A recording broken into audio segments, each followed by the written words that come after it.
jawabannya adalah yang E, mengobati IBD ringan sampai sedang. Jadi kalau misalnya kita melihat pembahasan tentang irritable bowel disease, itu memang dia dibagi menjadi dua tipe, yaitu ulcerative colitis atau biasanya kalau di guideline disingkatnya UC, dan Crohn's disease. Jadi kedua penyakit ini termasuk bagian dari IBD. Jadi jangan bingung ya, Crohn's disease ini apa sih? Dia juga bagian dari IBD. Gitu. Nah, sulfasalasin ternyata dia terbukti memiliki efikasi memicu perbaikan dari ulcerative colitis tadi untuk derajat ringan sampai sedang.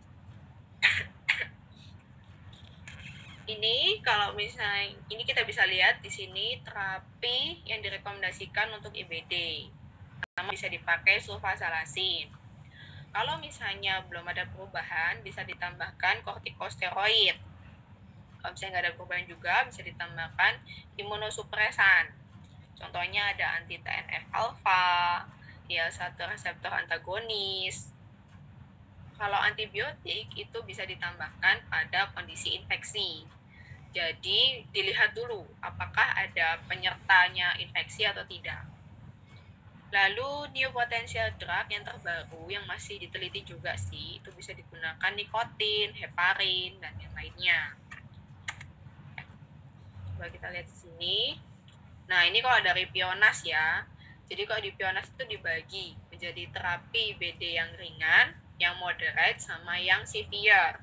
Kalau misalnya yang ringan itu bisa digunakan aminosalisinat tunggal atau si sulfasalasin tadi. Kalau misalnya moderat, bisa ditambahkan oral kortikosteroid selama 4 sampai 8 minggu. Kalau misalnya severe itu harus dirawat di rumah sakit atau ya karena harus mendapatkan kortikosteroid intravena dan juga terapi cairan serta nutrisi parenteral dan juga antibiotik gitu. Jadi bisa dicatat nih, siapa tahu nanti di soal UKI keluar tentang IBD ini gitu. Oke, kita lanjut ya. Soal nomor 4.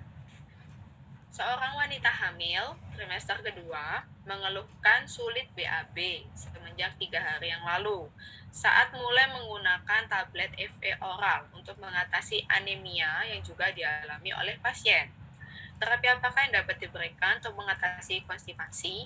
Oke, kalau misalnya dari soal seperti ini sih aku punya tips ya, kalau untuk mempercepat waktu dalam mengerjakan soal tapi tetap teliti. Jadi pertama kali ketika kita melihat soal, yang dibaca itu adalah pertanyaan yang di bawah dulu. Terapi apakah yang dapat diberikan untuk mengatasi konstipasi pasien? Nah, dari sini kita langsung tahu, oke, soal ini menanyakan tentang konstipasi. Nah, lalu kita bergerak ke atas dan mencari konstipasi pada kondisi apa? Ada kondisi khusus kah? Atau bukan kondisi khusus, kita langsung cari. Ternyata yang ditanyakan konstipasi pada wanita hamil trimester kedua. Nah, dari situ aja kita sebenarnya sudah tahu inti pertanyaan dari soal ini. Gitu. Kita langsung ya. Pilihan gandanya ada bisa kodil, henna, lactulosa, castor oil, dan atapulgit. Kalau atapulgit mungkin bisa langsung kita eliminasi aja ya, karena kan dia sebenarnya obat untuk diare, bukan untuk konstipasi. Jadi langsung dieliminasi aja. Sedangkan kalau untuk castor oil, coba kita lihat ya. Nah, jawabannya yang C atau lactulosa. Lactulosa masih ada yang ingat golongan laksatif apa? Laksatif osmotik. Gitu. Nah, sebelumnya kita bahas dulu konstipasi yang terjadi selama kehamilan. Kenapa sih kok ibu hamil tuh sering mengalami konstipasi? Jadi pada ibu hamil kan terjadi peningkatan hormon progesteron. Nah, si hormon ini dapat merelaksasi otot intestinal atau usus, sehingga menyebabkan makanan dan juga feses itu bergerak lebih lambat dalam sistem pencernaan. Nah, selain itu, pada ibu hamil biasanya mengalami anemia dan direkomendasikan untuk mengkonsumsi tablet yang mengandung Fe atau iron dari luar. Nah, kita tahu kan efek samping dari FE atau airan adalah menyebabkan konstipasi. Jadilah konstipasinya bertambah parah. Gitu. Nah, terapi pilihan pertamanya, sorry ini ketutup, aku ucapkan aja ya. Terapi pilihan pertamanya itu bisa dilakukan diet dulu. Jadi, peningkatan cairan atau makanan yang kaya serat terlebih dahulu. Kalau misalnya belum ada perbaikan, baru bisa digunakan obat-obat yaitu laksatif. Nah, laksatif yang mana yang bisa digunakan pada ibu hamil? Laksatif seperti menurut penelitiannya, saya di sini, ya. Nah ini, berdasarkan penelitian ini dari American Pregnancy Association, jadi untuk golongan laksatif seperti psyllium, dopusat, terus Sena itu ternyata tidak meningkatkan risiko malformasi ke janin. Lalu untuk laktulosa, bioavailabilitas sistemiknya kecil di bawah 3%. Bisakodil juga di bawah 5%. Itu. Jadi sebenarnya laksatif-laksatif ini bisa digunakan pada ibu hamil. Namun, karena laksatif stimulan seperti bisakodil atau Sena ini dari herbal ya, dari tumbuhan, dia itu dapat memicu kram perut. Jadi efek sampingnya adalah kram perut. Nah, efek samping kram perut ini dapat menimbulkan rasa tidak nyaman pada ibu hamil.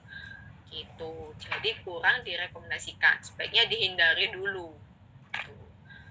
Dan kalau untuk castor oil itu kategori kehamilannya adalah X. Jadi tidak bisa diberikan pada ibu hamil. Oleh karena itu, pilihannya adalah laktulosa. Itu. Selain laktulosa ada laksatif osmotik lain, laksatif osmotik lain contohnya sorbitol. Tuh, kalau osmotik kita tahu kan dia meningkatkan pergerakan cairan dari usus ke feses. Jadi fesesnya yang keras itu bisa ditingkatkan cairannya sehingga lebih mudah untuk dikeluarkan. Memang efek yang ditimbulkan tidak secepat bisakodil. Bisakodil kan minum malam, pagi sudah BAB gitu kan. Butuh waktu sekitar beberapa hari. Tapi lebih aman dan lebih nyaman digunakan pada ibu hamil. Gitu. Ada yang bentuk sirup kalau laktulosa, bisa digunakan pada bayi, pada lansia, dan juga pada ibu hamil.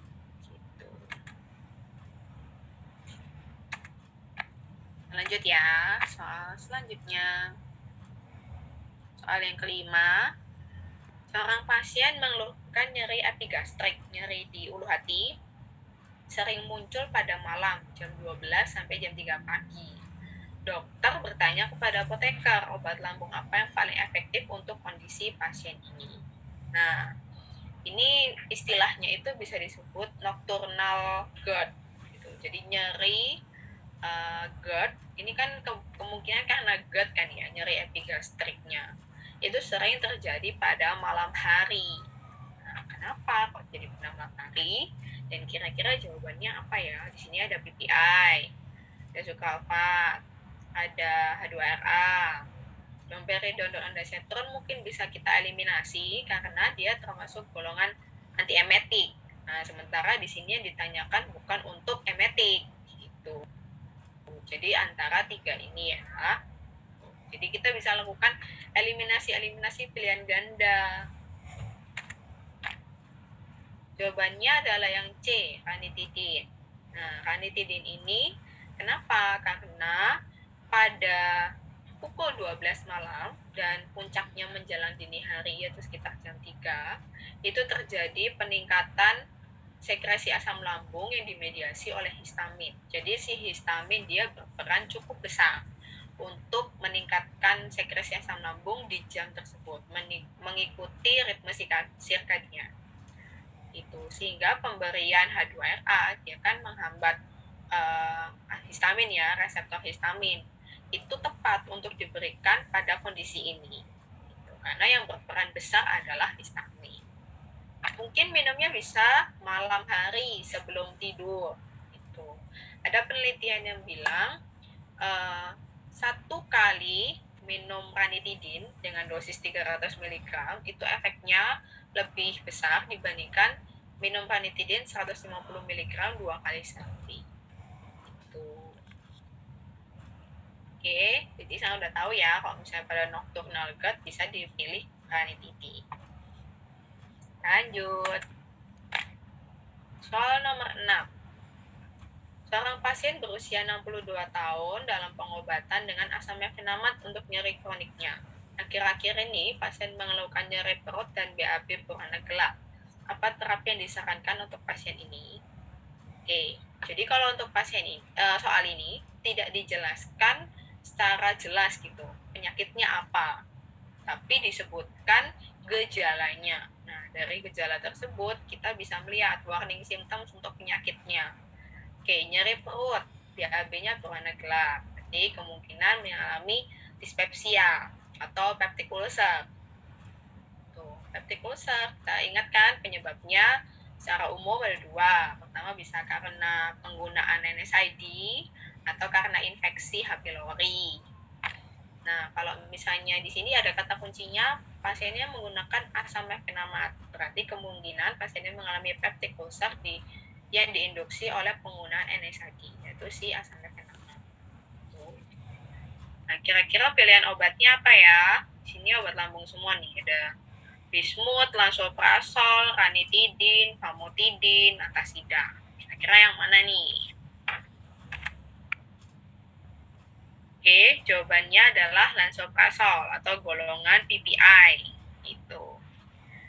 Nyeri perut dan BAB berwarna gelap tadi merupakan gejala dari ulcer peptik yang disebabkan oleh penggunaan NSAID.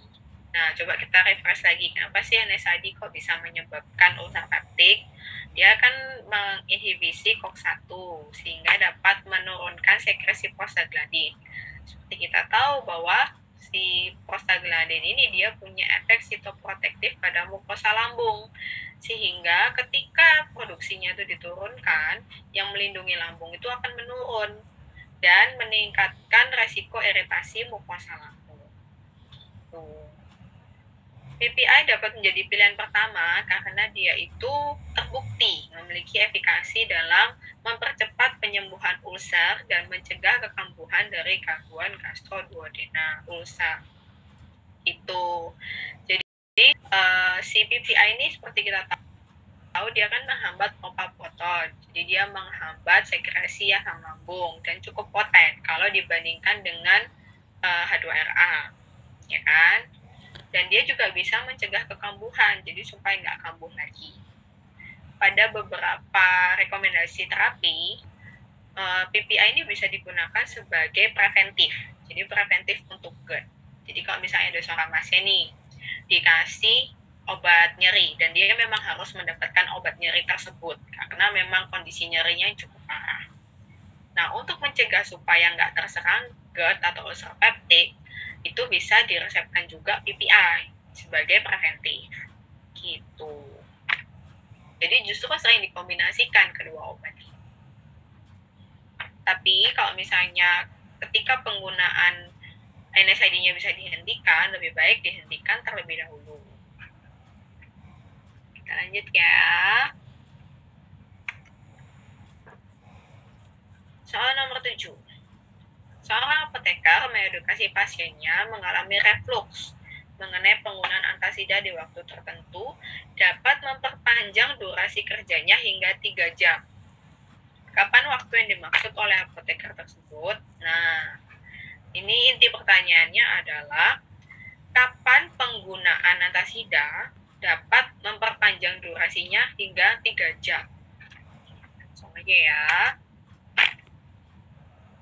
Oke, jadi ketika antasida diberikan 60 menit setelah makan, itu jawabannya yang B, itu dapat memperpanjang durasi kerjanya sekitar 1-3 jam. Itu dari Dipiro. Jadi dibandingkan sebelum makan, pemberian antasida setelah makan itu durasi kerja lebih panjang. Terutama kalau misalnya pasiennya mau tidur ya, mau tidur supaya nyaman juga kan, biar dia tidur nyaman, nggak sakit-sakit perutnya. Nah, itu bisa diberikan 60 menit setelah makan atau sebelum tidur juga boleh. Gitu, karena memperpanjang durasi kerjanya. Karena kan kalau setelah makan pengosongan lambungnya lebih maksimal ya. Jadi lambungnya lebih kosong, kan? Jadi dia bekerjanya lebih maksimal juga. Oke, soal nomor 8. Ini membahas tentang antiemetik. Anda diminta membuat leaflet mengenai ondansetron sebagai antiemetik kemoterapi. Leaflet ditujukan untuk tenaga medis dan paramedis. Informasi apa yang perlu Anda sampaikan? Nah, mungkin teman-teman udah pernah baca nih sebelumnya. Jadi, antiemetik untuk kemoterapi pilihannya adalah ondansetron. Kalau misalnya disuruh bikin leaflet, berarti kan poin penting apa yang ingin disampaikan tentang ondansetron. Itu. Nyata jawabannya A. Pilihan gandanya A. Ondansetron bekerja di kemoreseptor trigger zone. B. Ondansetron menjadi lini kedua setelah metoclopramid. C. Ondansetron efektif sebagai antikolinergik. Ondansetron sering menimbulkan efek ekstrapiramidal. Kalau yang D bisa kita eliminasi dulu ya, karena yang sering menimbulkan efek ekstrapiramidal adalah metoclopramid. Gitu. Ondansetron merupakan antagonis reseptor neurokinin 1. Coba kita lihat jawabannya apa ya. Oke, jawabannya yang A. Jadi, pada kondisi kemoterapi induced nausea and vomiting, itu bisa dipicu oleh stimulasi pada kemoreseptor trigger zone atau disingkat CTZ. Reseptor dominan pada area ini adalah serotonin tipe 3 atau 5-HT3 dan dopamin tipe 2 atau D2. Agen kemoterapi itu bisa menginduksi pelepasan serotonin dari dinding saluran cerna yang kemudian menstimulasi reseptor ini tadi, 5-HT3 yang ada di CTZ.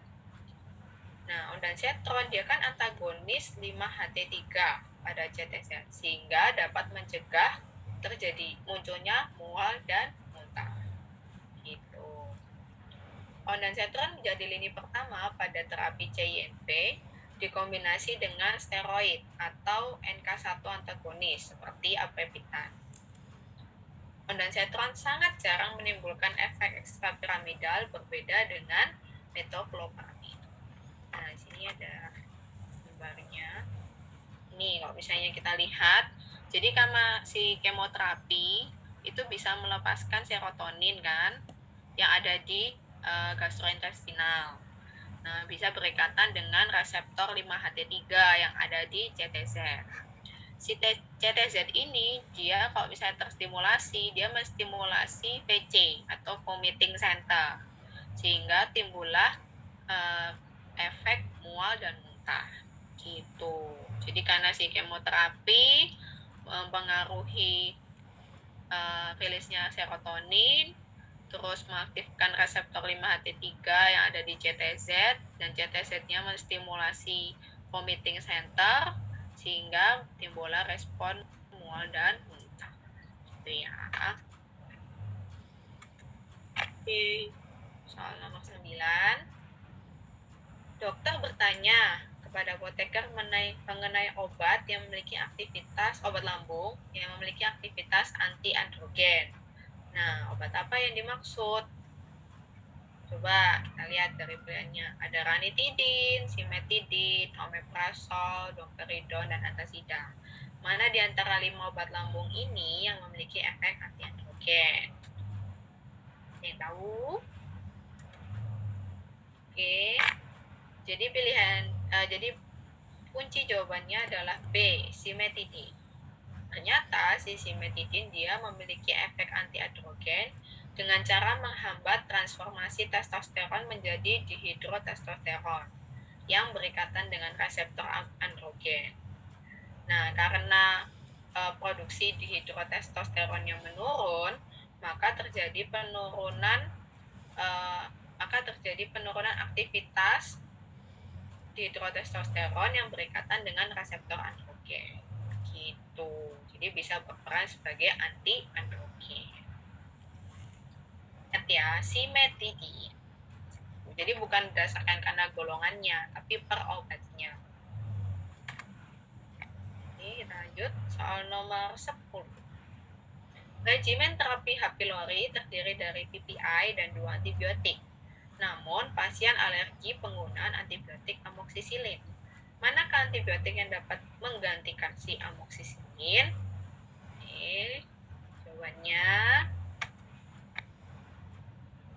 Jawabannya adalah metronidazole.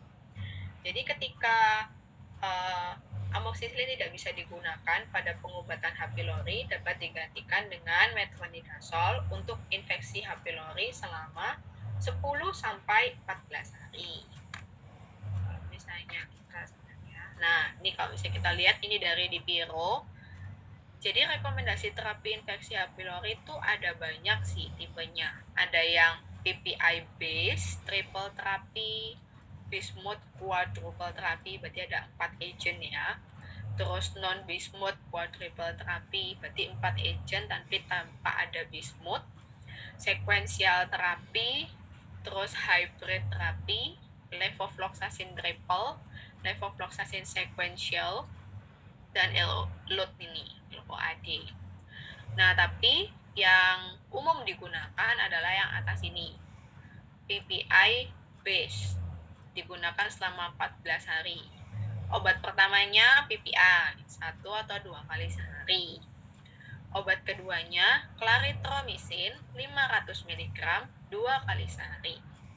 Obat ketiganya bisa digunakan amoksisilin 1 gram 2 kali sehari atau metronidazole 500 mg 2 kali sehari. Gitu. Jadi amoksisilin 1 gram bisa digantikan dengan metronidazole 500 mg. Ya. Selain metronidazole, antibiotik yang biasanya digunakan juga ada tetrasiklin, ada juga levofloxacin. Jadi tergantung sama tipe terapinya ini, mau pakai yang mana. Oke, lanjut nomor 11. Pasien laki-laki berusia 60 tahun mengeluhkan susah BAB sejak seminggu yang lalu. Pasien sudah menggunakan obat dengan kandungan sorbitol tetapi tidak efektif. Obat apa yang dipilihkan? Jadi ini membahas tentang konstipasi lagi. Tapi pasiennya udah pakai sorbitol. Berarti yang ditanyakan adalah pilihan kedua. Setelah sorbitol apa nih yang bisa dipakai? Jawabannya adalah bisakodil. Oke. Jadi, untuk pengobatan konstipasi, rekomendasi pertama itu adalah diberikan makanan atau minuman kaya serat atau diberikan yang golongan bulk forming agent. Jika tidak ada perubahan, bisa digunakan laksatif osmotik. Kalau misalnya laksatif osmotik tidak bisa juga, masih konstipasi juga, bisa diberikan laksatif stimulan. Nah, kalau misalnya konstipasinya berkembang menjadi kronis atau lebih dari 6 bulan, bisa diberikan lubiproston atau linaplotin. Ini dari Dipiro ya. Di sini diagnosis konstipasi, dievaluasi. Pertama dilakukan dietary modification dulu. Misalnya minum air putihnya kurang atau kurang makan sayur, makan buah. Nah, bisa ditingkatkan makanan sayur atau buahnya dulu. Atau diberikan suplementasi with bulk forming agent. Kan sekarang banyak ya minuman-minuman serat yang kita tinggal larutkan di air terus diminum. Nah, itu kan juga bisa untuk melancarkan BAB. Itu banyak banget tuh sekarang mereknya. Bahkan digunakan untuk diet juga. Karena dia bahannya kan lebih alami, lebih natural. Jadi bisa digunakan terlebih dahulu. Ketika konstipasinya itu masih akut, di bawah 3 sampai 6 bulan, itu bisa dikasih osmotik laksatif. Jadi kalau misalnya si bulk formingnya itu tidak berefek, bisa diberikan osmotik laksatif kayak sorbitol tadi atau laktulosa. Itu selama 2 sampai 4 minggu. Tapi kalau misalnya tidak ada perubahan, bisa diganti dengan stimulan laksatif. Contohnya ada bisa kodil atau sena. Gitu. Terus kalau misalnya dia berkembang menjadi kronik di atas 6 bulan, bisa diberikan intestinal secretagogue atau lubiprostol. Nah, konstipasi juga bisa disebabkan karena penggunaan opioid. Jadi, opioid induced constipation. Itu kalau terjadi lebih dari 4 minggu, bisa diberikan osmotik atau stimulan laksatif. Atau juga bisa diberikan langsung lubiprostol atau opioid reseptor antagonis seperti methylnaltrexone. Nah, ini 3 obat ini. Jadi, dia merupakan antagonis reseptor opioid sehingga dapat mengurangi gejala dari opioid induced constipation tadi. Jadi dicari tahu dulu juga penyebab dari konstipasinya ini apa. Apakah karena penggunaan opioid, apakah karena diet seratnya memang menurun atau ada kondisi lain. Itu ya. Lanjut. Ini di sini dibedakan sih berdasarkan lama kerjanya. Kalau misalnya blood forming agent yang mengandung metil selulose, psyllium, docusat, terus laktulosa, sorbitol, dia itu bekerjanya dalam waktu 1-3 hari. Jadi dia dapat softening feces, jadi melembekkan feces dalam waktu 1-3 hari. Kalau misalnya bisa kodil atau sena, dia kan termasuk stimulan ya. Itu bekerjanya dalam waktu 6-12 jam. Oleh karena itu direkomendasikan minumnya malam sebelum tidur.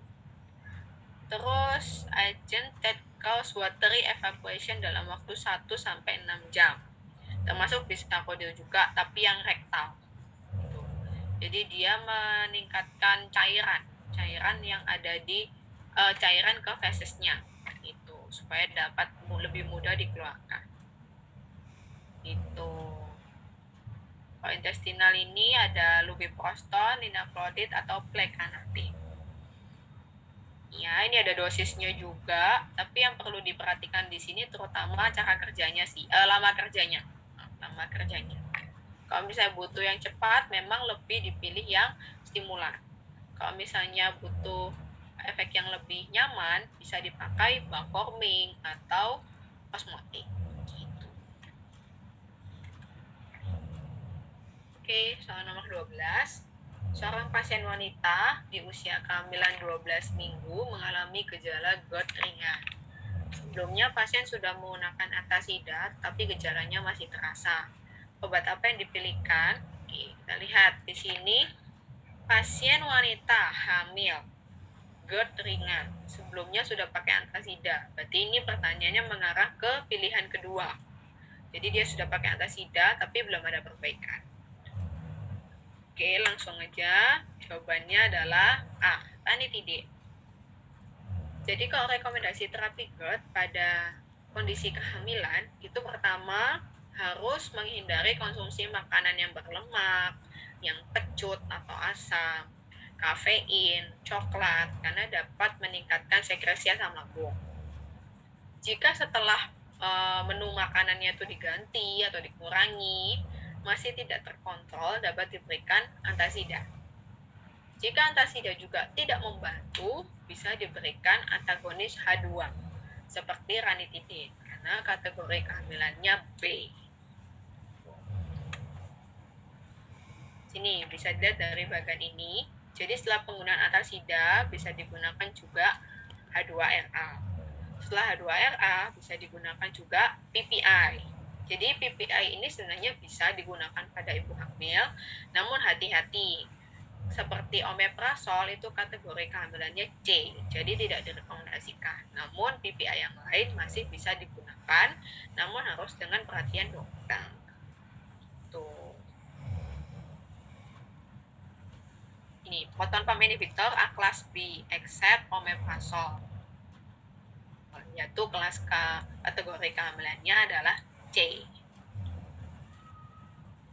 Oke, kita lanjut ya. Jadi udah tahu kalau untuk ibu hamil, GERD, antasida, ranitidine, lalu PPI kecuali omeprazol. Nomor 13, seorang wanita mengeluhkan nyeri perut pada satu titik. dokter memberikan obat dengan aturan minum tidak boleh dikunyah dan diberikan 30 menit sebelum makan. Obat apakah yang dimaksud? Oke. Jadi rata-rata kan obat lambung itu dikunyah. Masyarakat pun juga kebanyakan taunya, oh ya dikunyah ya. Cuman kan masyarakat sulit untuk membedakan mana yang dikunyah, mana yang diminum langsung. Nah, kita lihat soal ini. Jawabannya adalah PPI. Jadi obat golongan PPI itu diminumnya 30 menit sebelum makan atau boleh 1-2 jam setelah makan juga. Tidak boleh dibuka, tidak boleh dikunyah, tidak boleh dihancurkan, namun harus ditelan utuh.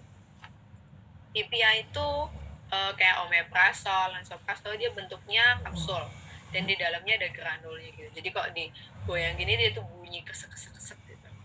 Nah kan nggak mungkin tuh untuk dikunyah, jadi harus ditelan secara utuh. Dibuka pun juga nggak boleh, harus diminum secara utuh. Nah, dikarenakan apa? Bentuk granulnya ini akan menjadi tidak aktif jika dia berkontak langsung dengan asam lambung. Oleh karena itu dia dibuat dalam bentuk kapsul atau salut enterik. Gitu, tablet salut. Jadi ingat ya, PPI tidak boleh dibuka, dikunyah, atau dihancurkan. Nggak boleh digerus apalagi itu nggak boleh. Gitu. Oke, soal nomor 14. Dokter meminta bantuan apoteker untuk memilihkan obat mual muntah akibat gastroparesis pada pasien diabetes mellitus. Obat apa yang direkomendasikan? Nah, ada dexamethasone, ondansetron, dimethylgranate, metoclopramid, phenothiazine. Ini yang ditanyakan adalah agent antiemetik, obat untuk mual muntah yang disebabkan gastroparesis. Oke, gastroparesis itu apa sih? Sebelumnya kita bahas dulu. Jadi gastroparesis itu merupakan suatu kondisi di mana terjadi penundaan pengosongan lambung tanpa adanya obstruksi. Gitu. Jadi si pengosongan lambungnya ini tertunda padahal nggak ada obstruksi. Penyebab paling seringnya adalah diabetes. Jadi diabetes juga memiliki komplikasi menyebabkan gastroparesis. Nah, kita tahu bahwa metoclopramid itu direkomendasikan oleh FDA untuk mengatasi si gastroparesis ini karena dia mempunyai aktivitas prokinetik, yaitu meningkatkan tekanan lower esophageal sphincter sehingga mempercepat proses pengosongan lambung. Coba ada gambarnya nih. Nih, bisa kita lihat metoclopramid. Jadi dia itu bisa membuka si LES-nya nih, lower esophageal sphincter, tapi yang di atas ini dipersempit gitu. Jadi si isi lambung ini akan lebih cepat bergerak ke usus karena kan dibuka sama si metoclopramid gitu, diperlebar gitu. Jadi dia meningkatkan tekanannya di sini sehingga isi dari lambung ini akan bergerak ke usus dengan lebih cepat.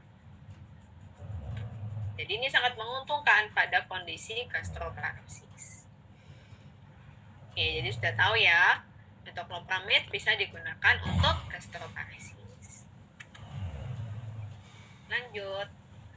Seorang perempuan usianya 42 tahun sedang mengkonsumsi warfarin dan simetidin dikarenakan nyeri perut yang dikeluhkannya. Efek yang terjadi pada kombinasi kedua obat tersebut adalah, nah ini membahas tentang interaksi obat. Oke, kalau misalnya tentang interaksi obat, soal-soalnya itu cukup banyak ya.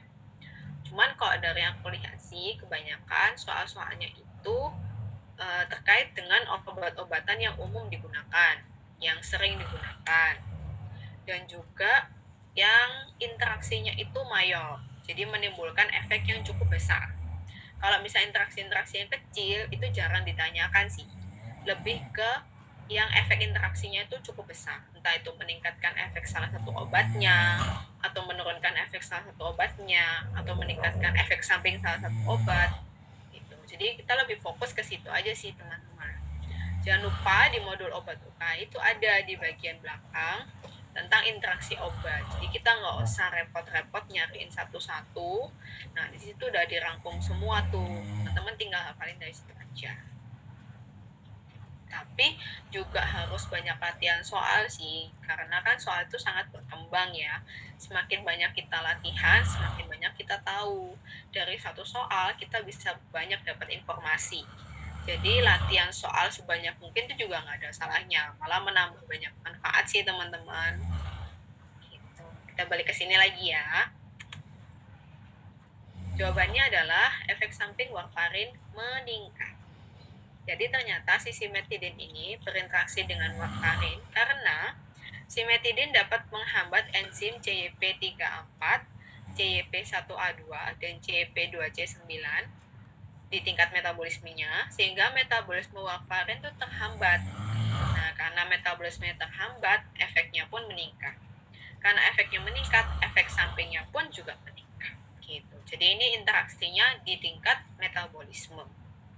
Tuh, mungkin kalau sulit ngafalin nama enzimnya, pokoknya kita ingat bahwa simetidin dia bisa menghambat enzim metabolisme. Gitu.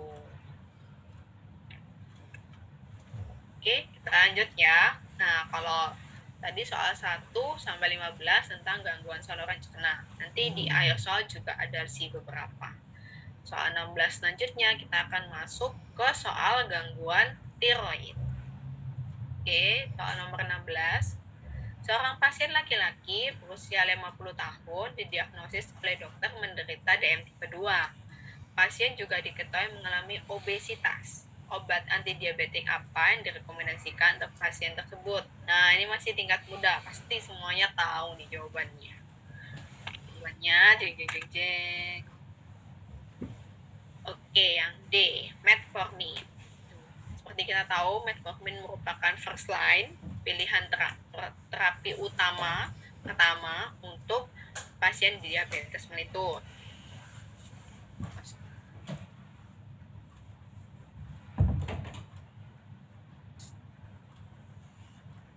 Selain itu, metformin juga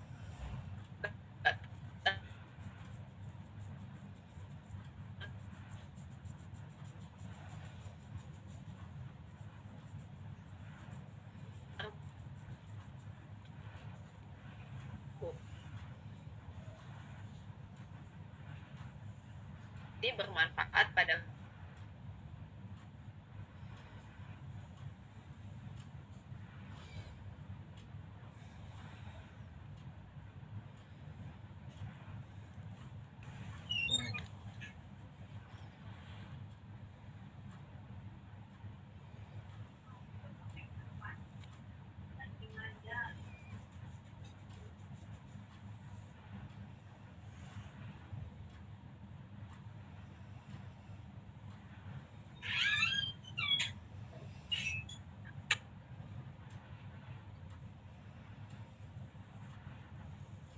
Halo, tes.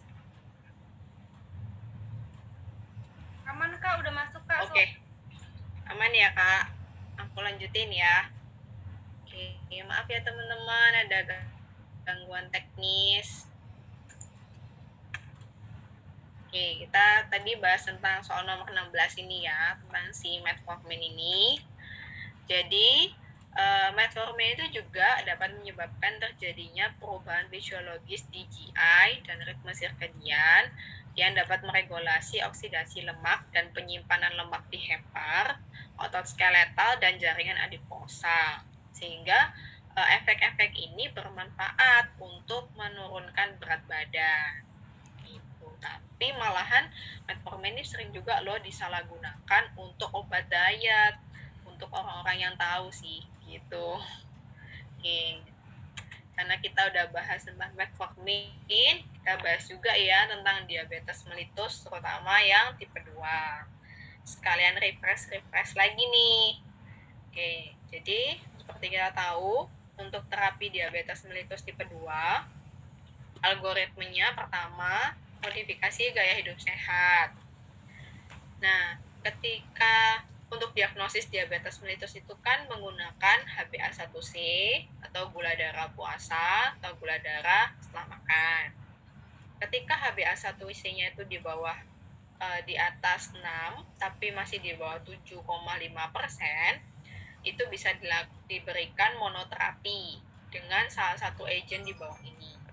Namun metformin merupakan pilihan pertama ya.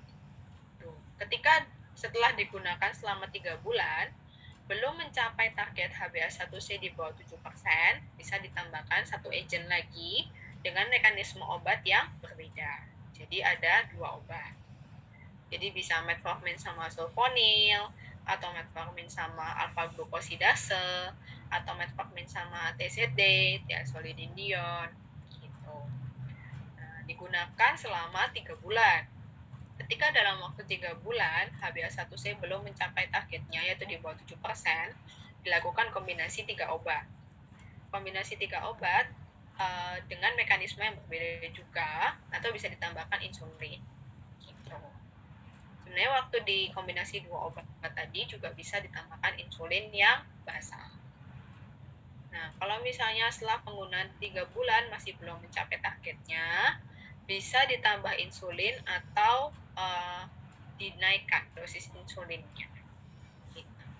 Kalau misalnya dari awal HbA1c-nya diperiksa langsung di atas 9% dengan tidak ada gejala klinis, bisa diberikan kombinasi 2 obat. Tapi kalau misalnya ada gejala klinis, bisa langsung diberikan insulin dengan atau tanpa pemberian obat lain. Lihat dari rekomendasi dari ADA. Jadi kalau dari ADA, pertama first line-nya adalah metformin. Oke, first line terapi. Lalu ketika setelah 3 bulan belum mencapai target HbA1c-nya, bisa ditambahkan kombinasi kan tadi. Kombinasinya bisa berdasarkan ini. Pertama, kalau misalnya pada pasien tersebut ada riwayat atau memiliki resiko tinggi terhadap ASCVD, gangguan kardiovaskular, gangguan ginjal, atau heart failure, itu bisa dilihat ini. Nah, ini. Kalau pasiennya itu lebih cenderung memiliki resiko kardiovaskular disease, bisa diberikan GLP-1RA. Kalau misalnya belum ada perbaikan, bisa diberikan SGLT2 inhibitor. Kalau misalnya pada pasien heart failure atau CKD, chronic kidney disease, bisa diberikan SGLT2 inhibitor. Kalau misalnya belum mencapai targetnya juga, bisa ditambahkan GLP-1RA. Gitu. Kenapa sih kok GLP-1RA sama SGLT2 ini menjadi pilihan? Karena dari penelitian yang ada, mereka kan memang golongan baru. Cuma dari penelitian yang terbaru, ternyata si SGLT2 itu dia punya efek untuk menurunkan tekanan darah, karena dia kan memiliki efek menghambat reabsorpsi glukosa, sehingga glukosa bisa dikeluarkan lewat urin kan. Nah, itu ternyata juga menimbulkan efek diuresis.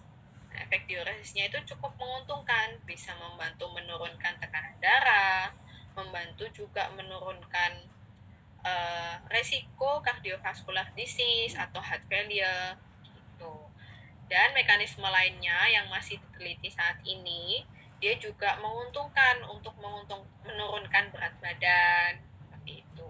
GLP-1RA juga dia memiliki efek keuntungan untuk menurunkan resiko kardiovaskular disease gitu. Jadi diingat aja. Oke, kalau misalnya pasien diabetes, dia ada resiko kardiovaskular, bisa diberikan GLP-1RA. Kalau misalnya dia punya risiko heart failure atau chronic kidney disease, bisa diberikan SGLT2 inhibitor. Nah, kalau misalnya tidak ada kondisi ini, kita lihat. Kalau misalnya diinginkan kombinasi obat yang efek hipoglikemianya itu kecil atau minimal, itu pilihannya ada DPP-4 inhibitor, GLP-1RA, SGLT2 inhibitor, atau thiazolidinedion. Jadi keempat agent ini memiliki efek hipoglikemia yang kecil. Kalau misalnya diinginkan kombinasi obat yang minim efek peningkatan berat badannya atau justru dapat membantu penurunan berat badan, itu bisa diberikan GLP-1RA atau SGLT2 inhibitor. Kalau misalnya ingin dicari kombinasi obat yang harganya lebih murah, Bisa digunakan sulfonylurea atau thiazolidin hidrol. Gitu. Ini kalau dari ADA ya. Nah ini aku rangkum nih. Jadi kalau pasien dengan ASCVD atau CKD, SGLT2 inhibitor atau GLP. Kalau ASCVD dengan HR, heart failure, bisa SGLT2 inhibitor. Kalau misalnya pasien CKD dengan atau tanpa ASCVD, bisa dipakai SGLT2 inhibitor. Karena dia terbukti menurunkan perkembangan dari si CKD. Gitu. Namun untuk end stage renal disease itu tidak direkomendasikan ya. Untuk pasien yang ingin menurunkan berat badan bisa dipakai GLP-1 agonis atau SGLT2 atau DPP-4. DPP-4 ini sebenarnya dia weight neutral medication. Jadi dia nggak meningkatkan berat badan tapi juga nggak menurunkan berat badan. Jadi netral gitu. Jadi misalnya orang yang pengen efeknya obatnya itu tidak mempengaruhi berat badan, bisa dipilih DPP-4 ini. Jika membutuhkan obat yang minim efek hipoglikemi, bisa pakai tadi ya, DPP-4, GLP-1 agonis, SGLT2 inhibitor, atau thiazolidinediol. Kalau biaya minim, sulfonylurea atau thiazolidinediol. Ini dari Dipiro. Tapi Dipiro juga dia mengadaptasi dari ADH. Oke, ini yang perlu diperhatikan untuk kombinasi. Untuk DPP-4 inhibitor dan GLP-1 agonis tidak direkomendasikan untuk digunakan secara bersamaan karena dia memiliki aksi fisiologis yang sama. Lalu penggunaan insulin basal dan sulfonylurea juga tidak direkomendasikan digunakan bersamaan karena meningkatkan resiko hipoglikemia. Dan kalau memang harus digunakan bersamaan, perlu perhatian khusus. Jadi DPP-4 itu tidak direkomendasikan untuk dikombinasikan sama GLP-1 ya. Insulin basal juga tidak direkomendasikan untuk digunakan dengan sulfonylurea. Oke, lanjut. Nah, sekarang kita bahas tentang insulin. Penggunaan insulin itu sebenarnya direkomendasikan pada pasien dengan HbA1c yang cukup tinggi, yaitu di atas 10%, atau hiperglikemia yang simptomatik, jadi yang muncul gejala. Atau jika sudah digunakan obat oral, anti diabetes oral, masih belum mencapai targetnya, bisa ditambahkan insulin. Gitu kan? Tapi kalau dari ADA, sebenarnya ADA itu merekomendasikan penggunaan GLP-1 agonis dulu, yang injeksi, sebelum menggunakan insulin. Karena ternyata si GLP-1 agonis yang injeksi itu seperti exenatide ya, yang belakangnya tit-tit itu, dia memiliki efek yang sama, bahkan superior dibandingkan basal insulin untuk menurunkan kadar gula darah, serta dia juga punya efek menurunkan berat badan dengan efek hipoglikemia yang minim. Tapi jika memang harus digunakan insulin, penggunaan insulin dimulai dari yang basal, dari dosis 10 unit per hari atau 0,1 sampai 0,2 unit per kilogram per hari. Jadi berdasarkan berat badannya. Setelah itu dilakukan pengecekan gula darah puasa selama 3 hari dan diambil rata-rata hasil gula darah puasa selama 3 hari tersebut. Jika rata-rata hasil gula darah puasanya itu masih di atas 130 mg per desiliter, maka dosis insulinnya bisa ditingkatkan, ditambahin 3 unit. Literasi ini dapat dilanjutkan terus hingga mencapai targetnya, yaitu gula darah puasa 80-130 mg per desiliter. Atau peningkatan dosisnya ini bisa maksimal sampai 0,7 sampai 1 unit per kilogram per hari. Namun jika terjadi hipoglikemia, dosis insulinnya tadi bisa diturunkan sebanyak 3 unit. Kalau di Dipiro ini namanya metode 303. Oke. Jika target HbA1c tadi belum tercapai dengan titrasi maksimal basal insulin dan terjadi peningkatan gula darah setelah makan, jadi kan insulin basal dia itu berfungsi untuk mengatur gula darah puasa. Kalau misalnya saat penggunaan insulin basal belum bisa mengontrol juga, yaitu HbA1c-nya belum tercapai, malahan terjadi peningkatan gula darah setelah makan, dapat ditambahkan GLP-1 agonis atau SGLT2 inhibitor. Jadi dikombinasi insulin basal plus GLP-1 agonis yang oral atau SGLT2 inhibitor. Gitu. Atau pilihan lainnya bisa ditambahkan juga insulin prandial. Jadi insulin yang digunakan sebelum makan. Dosis awalnya adalah 4 unit atau 10% dari dosis insulin basal pada waktu makan terbanyak dalam sehari. Gitu. Jadi pasien tersebut sudah menggunakan insulin basal, misalnya pada waktu malam sebelum tidur. Bisa ditambahkan 1 insulin lagi pada saat sebelum makan di waktu makan terbanyaknya. Misalnya seorang pasien dia makan terbanyaknya itu siang, berarti dipakainya sebelum makan siang. Atau lebih banyak porsi makannya itu malam, berarti bisa dipakai sebelum makan malam. Tujuannya untuk mencegah atau mengurangi resiko hipoglikemianya. Itu. Jika belum mencapai target juga gula darah setelah makannya di bawah 180, maka bisa ditambahkan injeksi kedua dan ketiga di waktu makan lainnya. Jadi kan awalnya kalau di sini menggunakan 1 insulin basal sama 1 insulin sebelum makan. Kalau misalnya belum mencapai target, insulin sebelum makannya bisa ditambahkan. Bisa menjadi 2 kali sehari atau 3 kali sehari, sesuai sama waktu makannya. Jadi misalnya awalnya cuma dikasih sebelum makan siang, jadi dikasih sebelum makan pagi juga, sebelum makan malam juga. Jadi setiap sebelum makan bisa diberikan insulin sebelum makan. Pada penggunaan insulin, penggunaan metformin, DPP4 inhibitor, SGLT2 inhibitor dapat dilanjutkan. Namun penggunaan sulfonylurea atau thiazolidinedione dapat dihentikan atau dilakukan penurunan dosis, yaitu terkait dengan resiko hipoglikemianya. Nah, ini kalau dari ADA ya.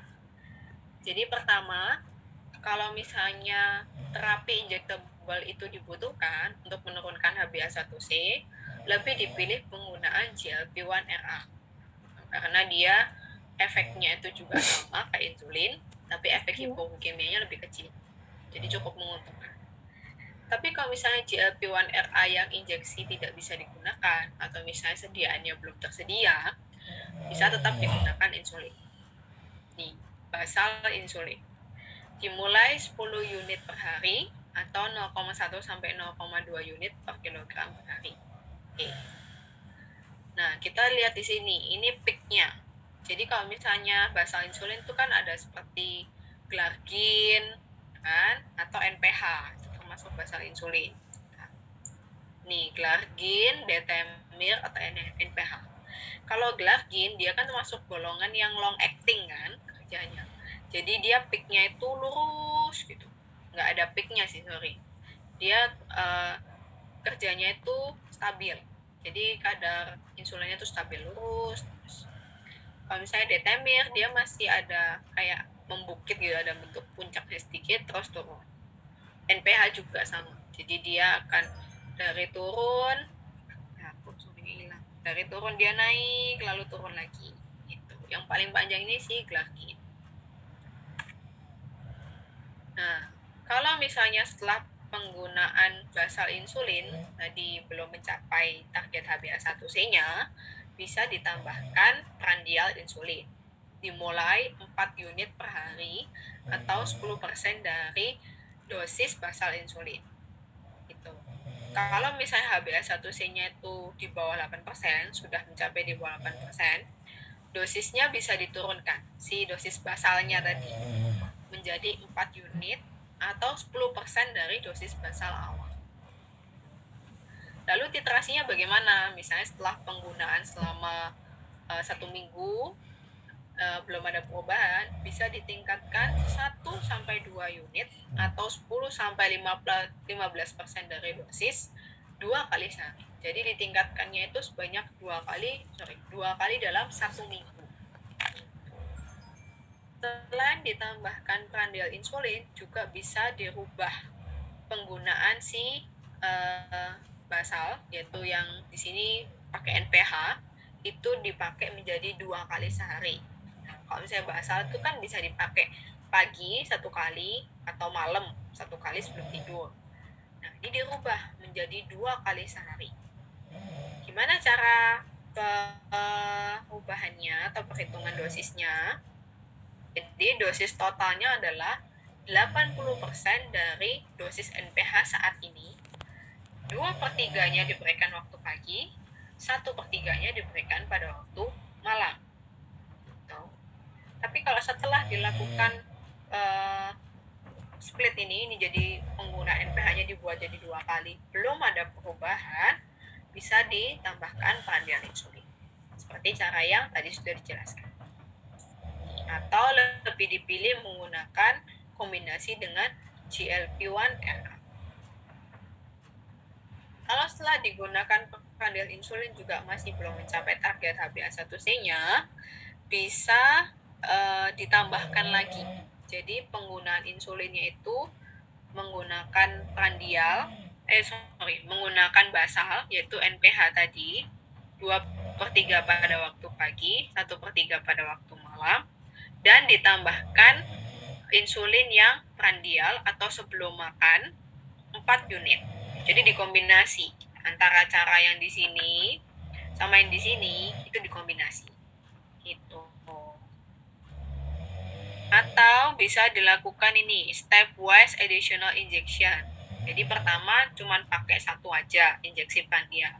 Lama-lama ditambahkan jadi 2 kali sehari, jadi 3 kali sehari. Atau digunakan basal insulin dan prandial insulin sebelum makan. Jadi tiap sebelum makan, orangnya itu menggunakan basal insulin sama prandial insulin. Setiap sebelum makan. Ini yang di sini. Atau bisa digunakan premix. Jadi kalau premix itu dalam satu insulin sudah ada isinya insulin basal sama insulin bolus. Insulin basal sama insulin prandial. Gitu. Jadi udah langsung 1 kali suntik, dia udah jadi 1 dalam 1 insulin, itu namanya premix. Bisa digunakan 2 kali sehari si premixnya. Di sini ada kurvanya, kalau kita lihat kalau misalnya menggunakan kombinasi tadi, kalau misalnya pakai yang basalnya itu glargin, nih dia yang merah ini panjang kan, kadar insulinnya itu, efek insulinnya itu stabil. Ya. Nih. Kalau misalnya sebelum makan, dia itu pakai misalnya ini sebelum makan pagi. Nah, ada kurva 1 sebelum makan. Jadi insulinnya meningkat terus menurun. Karena kan kerjanya cepat, tapi juga durasi kerjanya juga cepat kan. Kalau yang short acting. Lalu waktu makan siang diberikan meningkat lagi, turun lagi. Waktu makan malam juga seperti itu. Kalau detemir itu biasanya digunakannya 2 kali sehari. Nih, ini puncak yang pertama, bisa dikasih pagi, dia meningkat lalu menurun. Terus dikasih malam, dia meningkat lalu turun. Gitu. Kalau NPH, nah ini bisa dikasih setiap sebelum makan. Jadi makan pagi dia pakai NPH sama aspat misalnya. Aspat. Terus makan siang dia pakai NPH sama aspat, jadi ada 2 kan puncaknya. Makan malam juga gitu, nanti sebelum tidur pakai NPH aja. Lalu kalau untuk yang premix tuh ini, jadi kalau yang merah ini dia yang basal, yang ini dia yang prandial gitu. Ini hampir sama aja sih kayak ini tadi penjelasannya. Nah, ini puncaknya ya. Untuk yang aspat lisprogluisin yang warna hitam. Jadi dia cepat naik tapi juga cepat turun. Paling cuma sekitar 4 jam aja. Terus reguler dia tengah-tengah kan. Jadi dia cepat naik, agak butuh waktu yang lama sampai sekitar 8-9 jaman lah. NPH juga lebih panjang. Glargin panjang. Detemir. Nah, glargin ini ini agak nggak kelihatan. D-dimer ini yang putih nih, dia panjang gitu, bisa bertahan sampai 24 jam karena dia long acting. Oke, ini jenis-jenis obatnya ada. Jadi kalau misalnya berdasarkan mekanismenya, obat diabetes mellitus itu kan dibagi menjadi beberapa. Ada yang meningkatkan sekresi insulin seperti sulfonylurea atau Plinit. Dia memang memicu produksi insulin lebih lagi di sel beta pankreasnya. Atau biguanid.